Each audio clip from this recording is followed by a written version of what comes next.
வணக்க மக்களே. கடைசியாக தேர்தலுக்கு முன்னாடி ஒரு வீடியோ போட்டிருப்போம். தேர்தல் முடிஞ்ச பிறகு வீடியோ போடலான்னா நல்லா இருக்காதுல்ல. தேர்தல் முடிவை பற்றின வீடியோ தான் இந்த வீடியோ. வாங்க வீடியோக்குள்ளே போவோம். யாருமே நினச்சி பார்த்துருக்க மாட்டிங்களா, விஜய் ரசிகர்களை தவிர.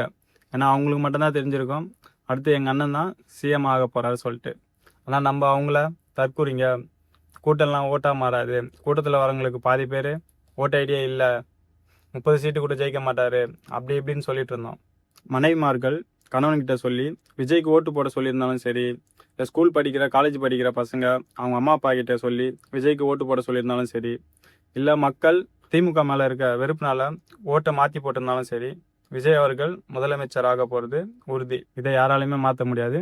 மக்களுடைய தீர்ப்பை ஏற்றுக்கிட்டு தான் ஆகணும் எல்லாருமே. இல்லை, நீ ஒரு ஆர்டிஸ்ட்னு நிரூபிச்சிட்டல. விஜய் அவர்கள் சிஎம் ஆகணும்னா 118 சீட்டு வேணும். ஆனால் அவர்கிட்ட இருக்கிறது 108 சீட்டு தான். இன்னும் 10 சீட்டு அவருக்கு தேவை. ஏடிஎம்கே டிஎம்கேல இருக்கிற கூட்டணி கட்சிகள் இவருக்கு ஆதரவு தெரிவித்தா 10 பேர் இவர் முதலமைச்சர் ஆயிடுவார். அப்படி இல்லைன்னா டிஎம்கே ஏடிஎம்கேல இருக்கிறவங்க கடுமையாக எதிர்ப்பு தெரிவித்து அவங்கள அங்கே போக விடாமல் பண்ணி, மங்காத்தா படத்தில் வர அஜித் அர்ஜுன் மாதிரி இருக்கிற பணத்தை கொள்ளடிக்கிறதுக்கு ஏடிஎம்கே டிஎம்கே பிளான் போட்டாங்கன்னா 2 வருஷம் நீ கொள்ளடிச்சிக்கோ, 2 வருஷம் நான் கொள்ளடிச்சிக்கிறேன்னு சொல்லிட்டு அந்த மாதிரி ஒரு தீர்மானம் போட்டு அவங்க 2 பேரும் ஒன்றாயிட்டாங்கன்னா விஜய் அவர்களால் சிஎம் ஆக முடியாது. ஆனால் அப்படி ஒரு விதி இல்லைன்னு நினைக்கிறேன். ஏன்னா யார் பெரும்பான்மையாக இருக்காங்களோ அவங்கள கூப்பிட்டு தான் ஆளுநர் பேசுவார். அவரால் பெரும்பான்மையை நிரூபிக்க முடியலன்னு தான் நெக்ஸ்ட்டு மறுதேர்தல் நடக்கும் அப்படின்னு சொல்லிட்டு சொல்கிறாங்க. கொளத்தூர் தொகுதி சிஎம் ஸ்டாலின் தொகுதின்னு கூட பார்க்காம புரட்டி போட்டு இருக்கீங்களேடா. அப்படின்னா டிஎம்கே மேலே அவ்வளோ காண்டு உங்களுக்கு. அண்ணன் ஜெயக்குமார் அவர்கள் ராயபுரம் தொகுதியில் 5 வாட்டி ஜெயிச்சிருக்கார், 1991லேருந்து 2016 வரையும். ஆனால் கடைசியாக 2 வாட்டி தோற்றுருக்காரு. எதுக்காகனா அவரே ப்ரெஸ் மீட்டில் சொல்லியிருப்பாரு, நாங்கள் பிஜேபி கூட கூட்டணி வச்சதுனால தான் தோத்தோன்னு சொல்லிட்டு. இந்த வாட்டியும் அதேமாரி கூட்டணி வச்சா எப்படி ஜெயிப்பீங்க நீங்கள்? நாம் தமிழர் கட்சி ஒரு தொகுதியில் கூட வெற்றி பெறல. நம்ம கூட இருக்க நண்பர்கள் யாராவது ஓட்டு போடாமல் இருந்தாங்கன்னா நம்ம அவங்கக்கிட்ட கேட்போம், ஏன்டா ஓட்டு போடல அப்படின்னு சொல்லிட்டு. அதுக்கு அவங்க என்ன பதில் சொல்லுவாங்க? ஆமாம் போடா, இப்போ நான் போகிற ஓட்டுனால தான் இங்கே எல்லாமே மாறப்போதா அப்படின்னு சொல்லி கேட்பாங்க. ஆமாங்க, அந்த ஒரு ஓட்டுனால அப்படி மாறி இருக்கு. திருப்பத்தூர் 185 ஏசியில் அந்த ஒரு ஓட்டால் டிவிகே கட்சியை சார்ந்தவங்க வெற்றி பெற்றிருக்காங்க. டிவிகே பெற்ற ஓட்டு மட்டும் 1,72,00,000 மேலே இருக்குது. விழுக்காட்டில் பார்த்தா 34.92 விழுக்காடு. டிஎம்கே 1,19,00,000 ஓட்டு மேலே வாங்கியிருக்காங்க. அதோட விழுக்காடு எவ்வளோன்னு பார்த்தா 24.19. ஏடிஎம்கே 1,04,00,000 ஓட்டு மேலே வாங்கியிருக்காங்க. அவங்களோட விழுக்காடு 21.21.